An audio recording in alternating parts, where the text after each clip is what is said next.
Hello, we're back. Welcome back to the channel, guys. Amazing news for Call of Duty today. If you guys play on Xbox, PC, or if you just enjoy Call of Duty and you really want this game to do better in the future. So we're going to break down everything going on with this merger in this video. If you guys want to know more, this is the spot to be, because we're going to talk about all the long-term effects, the short-term effects, what this means for Call of Duty, and what you have coming down the pipeline.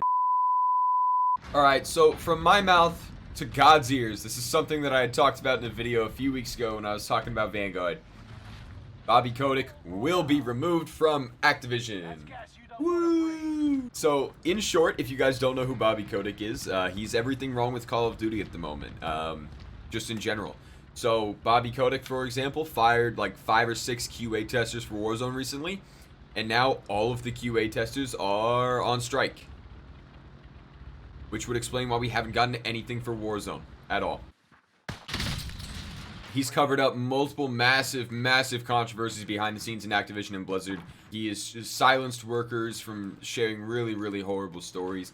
It's just, he's a messed up dude. He's all in it for the money, and it's part of the reason why Call of Duty's suffering right now, because he's been trying to push the devs to continue doing yearly releases, even though they clearly don't want to do yearly releases anymore. They've made that very clear. They ended up purchasing Activision Blizzard for $70 billion.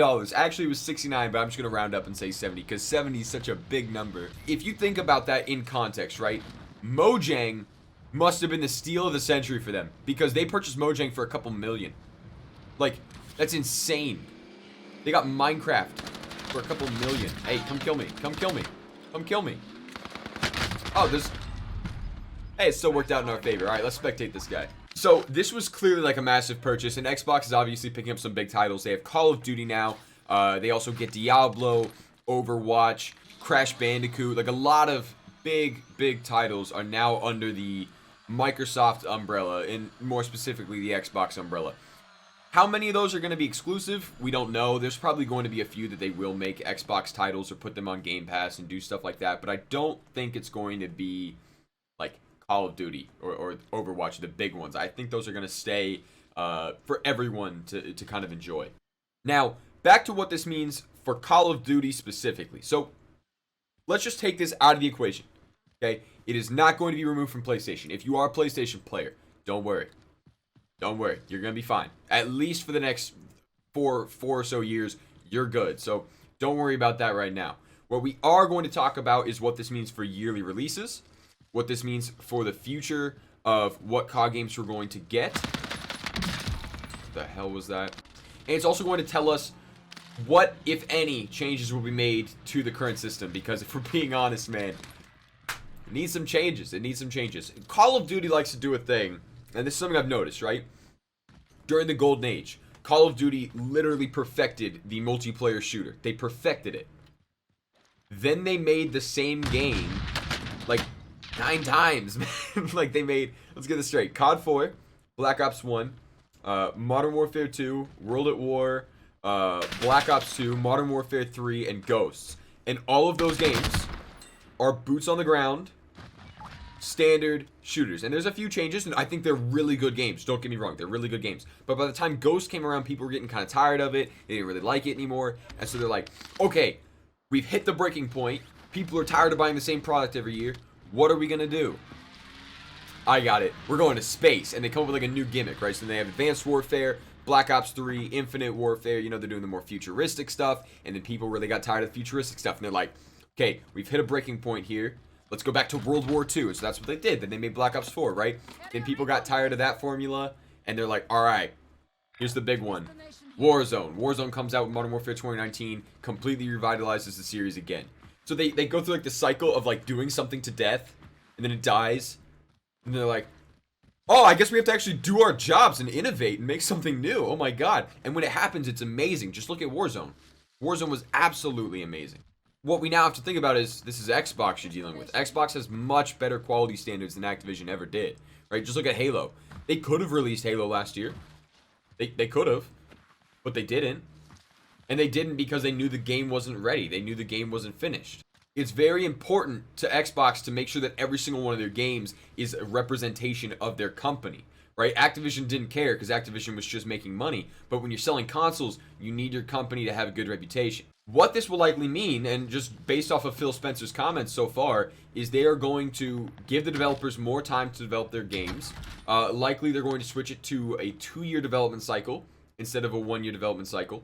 And that will actually double the time devs get to work on their games, right? So currently, technically it's a 3-year cycle, even though we get yearly releases, right? By making it a 2-year release cycle, your devs are now getting 6 years to work on games. It's actually doubling the time because they have 3 different development studios.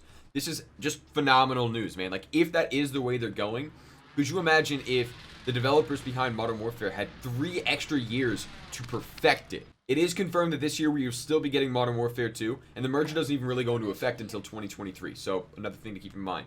The other thing that's really interesting about this is now developers are going to have much more room to innovate, right? If you get 6 years, you have way more time to try something new and see if it works during the development process, rather than just, okay, we know what works and we've only got 3 years, let's just pump it out, get it done, which seems like a lot of what we get anyway. Activision was really strict with what they allowed their developers to do, right? Like, so if you wanted to make Call of Duty Ghosts 2 and you submitted that form to Activision would look at that and go, nope. Because here's the truth. The most famous series in Call of Duty is Modern Warfare and Black Ops. And we also subsequently have like 5 of each.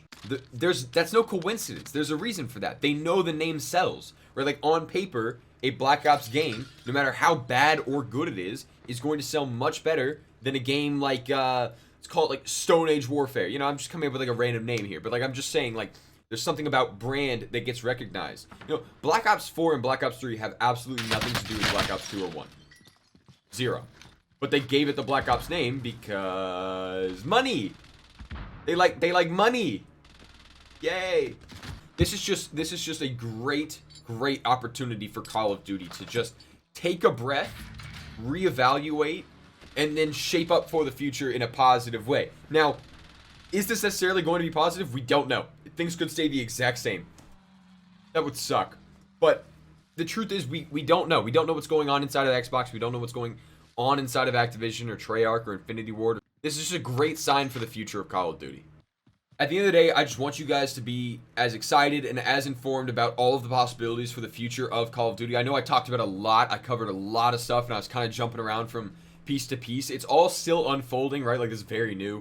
This information is just coming out, but it is a great thing to see, considering the fact that Activision stock was, like, in a nosedive like this after some of the actions of Bobby Kotick, and as soon as this was announced, it just went boom, like right back up. So this is great news, guys. This is great news. I hope you guys are excited, but I don't know. That's it for the video. I hope you guys enjoyed.